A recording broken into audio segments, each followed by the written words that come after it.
చూడండి, ఈ ఎడారిలో ఈ మేకల కాడ, ఈ గొర్రెల కాడ, వీటి కాడ ఈ కుక్కలకి మేత అన్నీ నేనే వేసుకుంటాను సార్.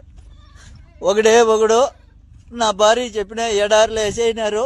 చూడండి, చుట్టూ ఒక చెట్టు లేదు, చేమ లేదు, ఏమీ లేదు. నాకు బతకాలని లేదు సార్, నాకు ఈడు ఉండాలని లేదు. నేను ఎంత చెప్పినా మా భార్య కూడా వినిపించుకోవట్లేదు. ఎవరు చెప్పినా కూడా నా మాట నమ్మడం లేదు. ఆ పావురాలకి, ఈ కుక్కలకి అన్నిటికీ మేత, మంచి చెడ్డ అన్నీ చూడాలి. ఒక్కొక్క రోజు వాళ్ళు వచ్చినారంటే నైట్ 3 అయినా నిద్ర ఉండదు, 4 అయినా నిద్ర ఉండదు సార్. కోళ్ళకి, ఇక్కడ బాతులకి, ఇట్లా కోళ్ళకి అన్నిటికీ మేత చూసుకోవాలి. చెట్లు వచ్చేసి 2 కిలోమీటర్లు ఉన్నాయి సార్. ఆవిడికి నీళ్ళు ఎత్తుకుపోయి పోయాలా, క్యాన్లతో నీళ్లు మోసుకొని పోవాలా. ఈ జనరేటర్లు ఒకటంటే ఒకటి పని చేయడం లేదు. వాళ్ళకి చెప్తే వాళ్ళు కనీసం పట్టించుకోవడం లేదు. మొన్న మోటార్ చెడిపోతే మోటార్ కూడా కనీసము రిపేర్ చేయించుకొస్తానని ఎత్తుకుపోయినాడు. ఇంతవరకు తేలేదు సార్. నీళ్ళు క్యాన్లు మోస్తానన్న రోజు ఒక మోటార్ పని చేస్తుంది, చెప్పినా కూడా వాళ్ళు చెవుల్లోకి వేసుకోవడం లేదు. చూడండి, ఈ పావురాలు, ఈ బాతులు, వీడికి అన్నిటికీ నీళ్లు పొద్దున్నుంచి మోయాలా, అన్నీ చేయాలి సార్. నేను ఒకటే, నా వల్ల కావడం లేదు. ఎండకి సుస్థి అయిపోతుంది. ఇక్కడ పట్టించుకునే వాళ్ళు లేరు. ఇప్పుడు ఆయన వచ్చి 3 రోజులు అవుతుంది సార్. కనీసం నువ్వు తిన్నావా, చచ్చినావా అని ఫోన్ కూడా చేయడం లేదు. ఈడ నాకు ఈ పక్క పాములు, తేళ్ళు ఎక్కువ ఉన్నాయి సార్. నేను చచ్చిపోయినా కూడా అడిగేవాడు లేదు సార్. ఈడ నా పరిస్థితి ఇట్లుండదు. నాకు దయచేసి ఎవరైనా సాయం చేయండి సార్. ఈ ఎడారి నుంచి నన్ను బయట వేసేయండి, ఇంటికి వచ్చేస్తాను. ఈడున్నానంటే చచ్చిపోతాను సార్. ఇంక 2 రోజులు ఉంటే చచ్చిపోతాను.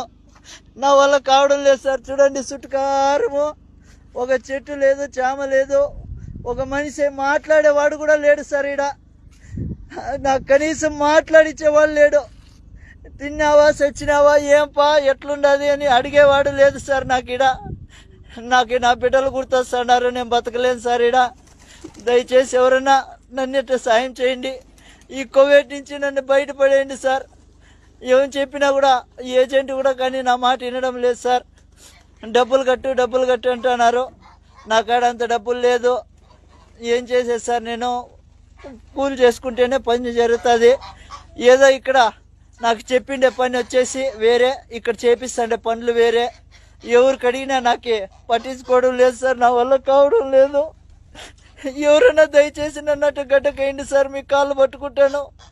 లేదంటే ఇంకొక రోజు 2 రోజులు చూసి నేను ఆత్మహత్య చేసుకోవాల్సిందే సార్.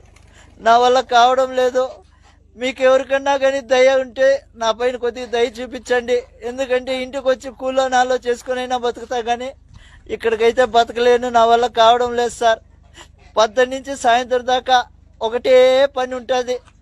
నా వల్ల కావడం లేదు. కనీసం ఇక్కడ మాట్లాడిచ్చేవాడు కూడా లేడు సార్.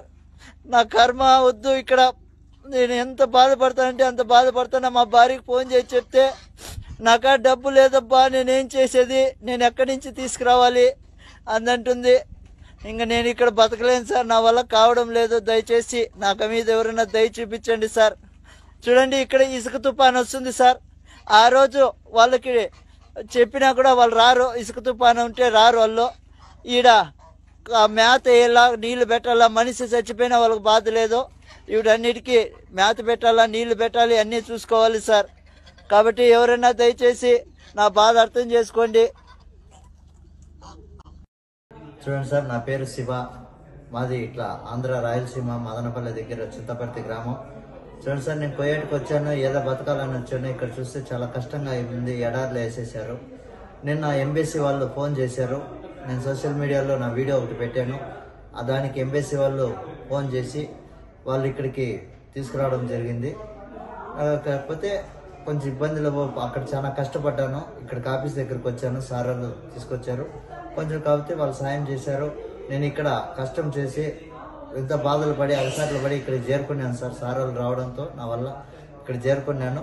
కాకపోతే ఇక్కడ ఉండడానికి రూము, తినడానికి తిండి, మంచి చెడ్డ అన్ని వాళ్ళే చూస్తున్నారు సార్. ఇక్కడ నుంచి ఇండియాకు పంపించేదాకా సార్ వాళ్ళదే బాధ్యత అని చెప్పారు. నీ మీద కనీసం ఏమీ ఇబ్బంది లేకుండా నీకు క్షేమంగా ఇల్లు చేర్చే బాధ్యత మాది అని చెప్పారు సార్.